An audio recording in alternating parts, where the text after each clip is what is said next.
एक छोटे से गांव में रामू नाम का एक गरीब किसान रहता था। रामू बहुत ही भोला और भगवान का परम भक्त था। एक बार गांव में भीषण सूखा पड़ गया। सबकी फसलें बर्बाद हो गई और रामू के घर में खाने के लाले पड़ गए।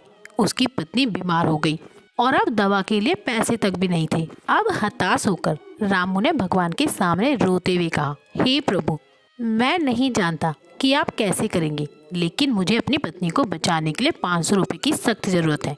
आप ही मेरा आखिरी सहारा है। अब रामू ने एक पत्र लिखा जिस पर पता डाला, सेवा में भगवान जी, स्वर्गलोक। उसने वो पत्र डाकघर की पेटी में डाल दिया।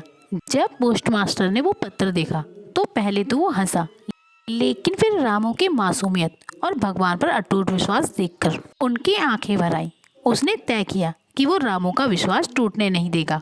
पोस्टमास्टर ने अपने साथियों से पैसे इकट्ठे किए, लेकिन वो केवल 400 रुपये ही जुटा पाए। उन्होंने वह पैसे एक लिफाफे में डाले और उस पर लिखा कि भगवान की तरफ से। अगले दिन रामू डाकघर पहुंचा। जब उसे लिफाफा मिला तो उसकी खुशी का ठिकाना न रहा। उसने पैसे गिने, ये 400 रुपये थे।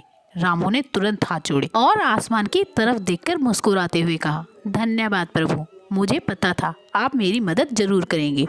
और अब उसे भगवान पर और भी ज्यादा विश्वास हो गया और उसे समझ आया कि जब हमारा विश्वास अडिग होता है तो भगवान किसी न किसी रूप में आकर, चाहे वो कोई पोस्टमास्टर ही क्यों ना हो, हमारी मदद करने जरूर आते हैं। चमत्कार और कुछ नहीं बल्कि हमारे विश्वास का ही फल है।